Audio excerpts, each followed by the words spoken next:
Allan was 40 years old and a devoted father. He leaves behind to mourn his loss, his 19-year-old son, his mother and siblings, as well as a host of friends and officers.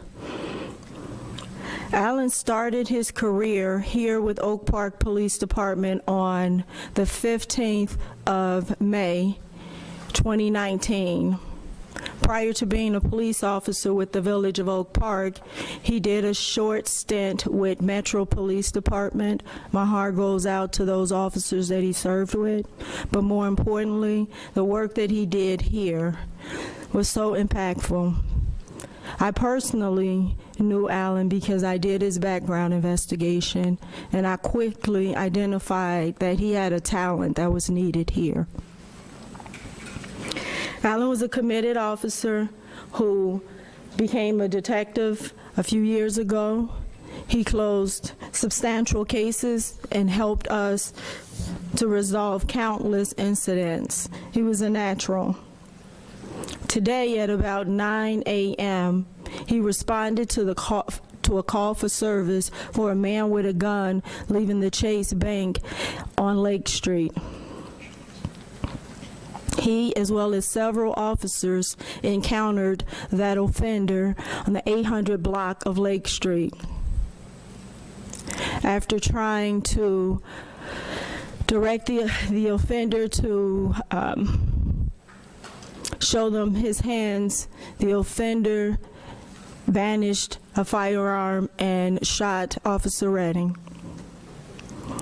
At 10:10, Officer Reddings was pronounced deceased.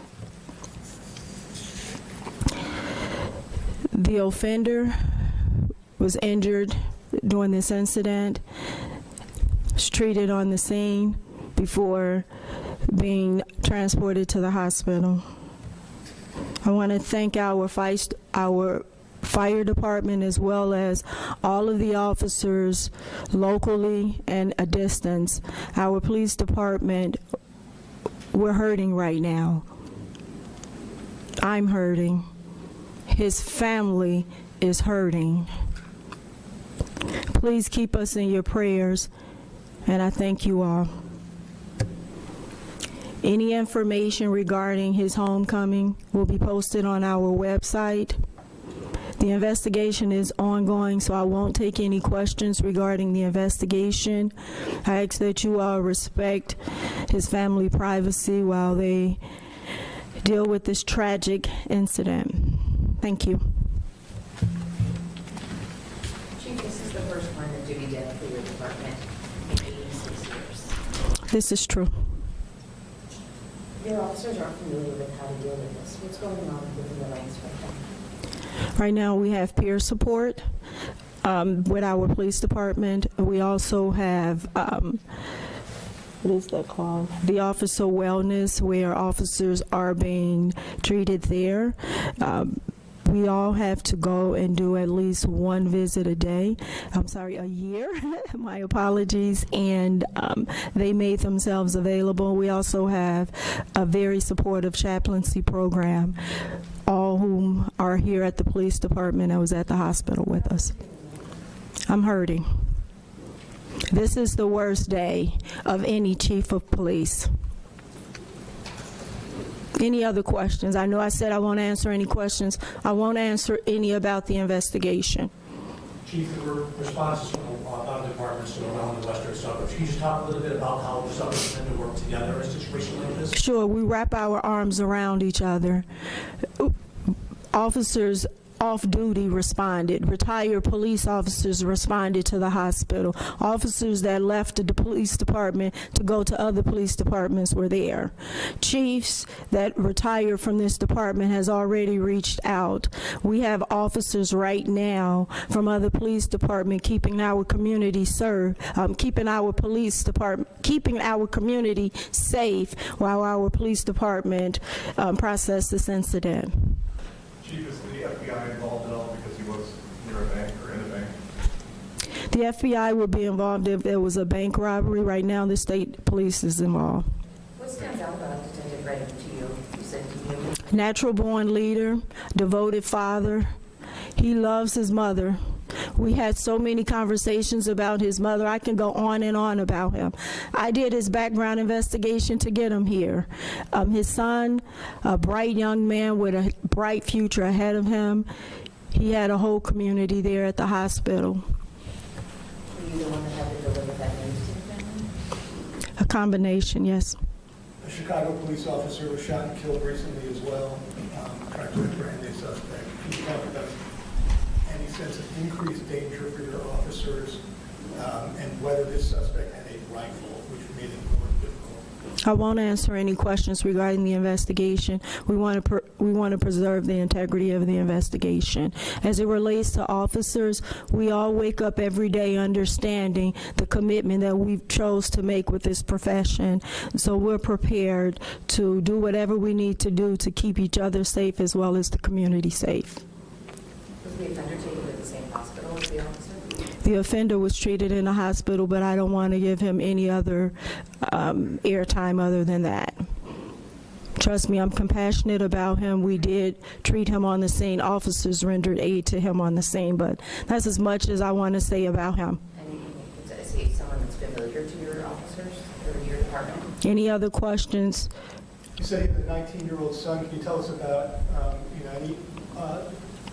anything about him off-duty, if he had any interests or commitments to the community, what you might just want to say about him as a person? Sure. He was committed to his mother, his son. He's definitely a family man. Did he have a career before joining the ranks of the police department here in Metro? His career before Metro Police, I'm not sure of. Any big cases? You said he closed some significant cases for you. Any that you covered heavily?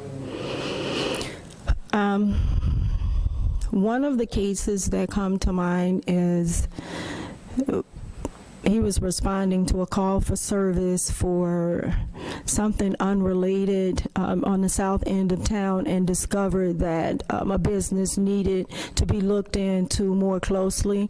With that information, he shared it with other command staff members. We were able to close a business that was operating outside of the village values. Chief, was the library open? It happened near the library. The library was closed, sir. It was closed. Yes. Any other questions? I know you mentioned peer support, Chief. Can you just speak to how close-knit this department is? We have a very close-knit police department. Like I said, folks were at home celebrating the holiday and they came in. We have midnight officers here. Chicago Peer Support, they've been extremely supportive. We have one of our sergeants in particular, Sergeant Deichler. She's a Oak Park native. She actually went and picked up his mother. We are a family. If you ever come to any of our swearing-ins, that's the first thing you'll hear me say. We are a family. We support each other. Have you heard from the police chiefs of any surrounding? I have. That is a press conference with Oak Park Police Chief Shatanya Johnson talking about how her family is hurting today with the loss of Detective Allan Reddins, 40 years old, killed in the line of duty this morning in downtown Oak Park near Lake Street and Oak Park Avenue. They're making peer support available for officers. The detective leaves behind a son and a mother who cherished him. It's been an absolutely devastating day for the Oak Park Police Department, for the entire West Suburban community. Let's turn to NBC5's Patrick Fazio, who's been on this story since the beginning this morning. Patrick, obviously heavy hearts, but also getting some more information on exactly how this all went down today. Yeah, that's right, guys. You just heard the police chief talking here at Village Hall, that news conference about this death. It's the first line-of-duty death here in Oak Park since 1938, after one of their officers was shot and killed in downtown Oak Park this morning while people were out shopping on Black Friday. Today, the Village of Oak Park, the Oak Park Police Department, and police officers from around the world are suffering. We're mourning the loss of our beloved Allan Reddins. Oak Park police are remembering a fallen officer. 40-year-old Detective Allan Reddins was killed during a shooting Friday morning. I said, oh my God. The guy was standing there with the gun in his hand pointed at the ground. Witnesses described the scene where Oak Park police say officers responded to a call of a man with a gun leaving a nearby bank on Lake Street around 9:30 a.m. I heard between probably 12 and 15 gunshots. And then not even 2 minutes later, the police were swarming the whole area. A window of the Oak Park Library is shattered with bullet holes. One witness recorded this video of officers taking a man into custody and then loading him into an ambulance. I think he's the one who got shot in his leg and they arrest him, took his guns and everything.